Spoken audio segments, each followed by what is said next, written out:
السلام علیکم ورحمۃ اللہ وبرکاتہ۔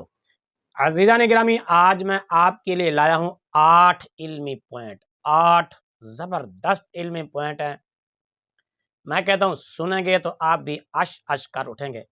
آج ویڈیو بالکل مختصر ہوگی کیونکہ کل بھی کچھ ساتھیوں نے یہ شکایت کی، کمنٹس میں اعتراض کیا کہ ویڈیو لمبی ہوتی ہے، ہم بور ہو جاتے ہیں۔ آج انشاءاللہ آپ بور نہیں ہوں گے، بلکہ کل والی آپ کی بوریت بھی ختم ہو جائے گی، کل والی کسر بھی انشاءاللہ ضرور نکل جائے گی، کیونکہ 8 علمی پوائنٹ جو ہیں بڑے زبردست لاجواب علمی پوائنٹ ہیں۔ البتہ میں صرف اتنا کہوں گا کہ آخر میں ہم ماچسیں بھی تقسیم کریں گے۔ وہ ماچسیں آپ نے ضرور لینی ہیں، آپ کو کام آئیں گی۔ یہ ماچسیں آگ والی ماچسیں نہیں ہوں گی، یہ علمی ماچسیں ہم بانٹیں گے، تقسیم کریں گے آخر میں۔ وہ ماچس آپ نے ضرور لینی ہے۔ علمی ماچسیں آج انشاءاللہ پہلی دفعہ آپ کو ملیں گی۔ آگ والی ماچس وہ تو آپ نے دیکھی ہوگی، لی ہوگی، ہو سکتا ہے آپ کے پاس موجود بھی ہو، لیکن آج ہم آپ کو دیں گے علمی ماچس۔ وہ کیوں دیں گے، یہ ماچسیں ہم کیوں تقسیم کر رہے ہیں، کیوں بانٹ رہے ہیں، یہ بھی انشاءاللہ آپ آگے اس کی وجہ بھی سنیں گے۔ ویڈیو چلنے لگی ہے۔ یہ تمام چیزیں کمپیریٹیو سٹڈی کے بعد میں عرض کروں گا، اور یہ کم از کم 5 سال کی محنت ہے اس لیکچر کو تیار کرنا۔ اس میں کل 8 علمی پوائنٹس ڈسکس کروں گا۔ علمی پوائنٹ نمبر 1، ہاتھ زانوں پر رکھو، زانوں پر، جس کو ہم عربی میں پٹ کہتے ہیں۔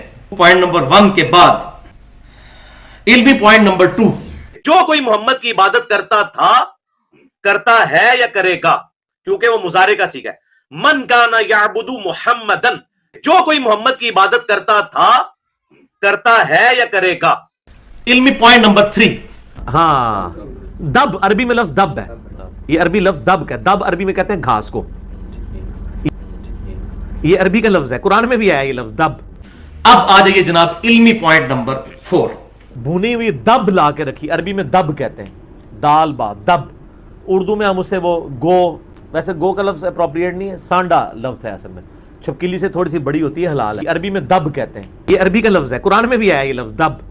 علمی پوائنٹ نمبر 5 کہ سنن نسائی کے اندر آپ چلے جائیں، 890 نمبر حدیث ہے کہ نبی علیہ السلام اپنا دایاں ہاتھ بائیں رسخ، ساد، رسخ اور ساد کے اوپر رکھا کرتے تھے، ٹھیک ہے، اور یہ زرہ پوری کی پوری بن گئی۔ کلائی یہ ہوگی، یہ کف ہے، یہ 3 چیزیں ہوگی، یہ سمجھ لیں۔ رس کہتے ہیں یہاں سے لے کے یہاں تک، کلائی تک، کلائی کو کہتے ہیں کف عربی میں۔ علمی پوائنٹ نمبر 6، میری بیٹی کا نام نالین فاطمہ ہے، لوگ کہتے ہیں ٹھیک نہیں ہے۔ نالین تو ویسے جوتیوں کو کہتے ہیں، نالین ہے بھی جمع ہے، 2 جوتیاں، تو بیسیکلی تو اس کو پھر اس طرح کیا جائے گا، سیدہ فاطمہ کی جوتی، جوتیاں، تو یہ تو جمع کا صیغہ ہے۔ اب second last point, point number 7، فلما افاق، جب انہیں افاقہ ہوا، یہ اردو میں بھی لفظ استعمال کرتے ہیں، دوائی کے بعد کہتے ہیں افاقہ جے ہون، یہ عربی دا لفظ جے افاقہ، ٹھیک ہے، لیکن اردو میں میرے لیے افاقہ جب لکھتے ہیں تو چھوٹی ہے ساتھ ویسے ہی لگا دیتے ہیں، ٹھیک ہے نا، یہ لفظ آفاق ہے جب وقف کریں۔ اب آ جائیں جناب آخری کنکلوڈنگ پوائنٹ کی طرف، پوائنٹ نمبر 8، شوربا کا کیا مطلب ہے؟ نمک والا پانی، شور کہتے ہیں نمک کو، با کہتے ہیں پانی کو فارسی میں۔ وما علینا الا البلاغ المبین۔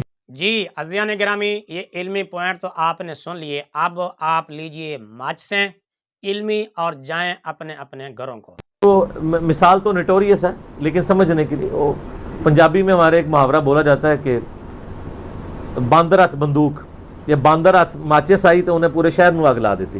ایک بندر کے ہاتھ میں ماچس آ گئی تو اس نے پورے شہر کو آگ لگا دی۔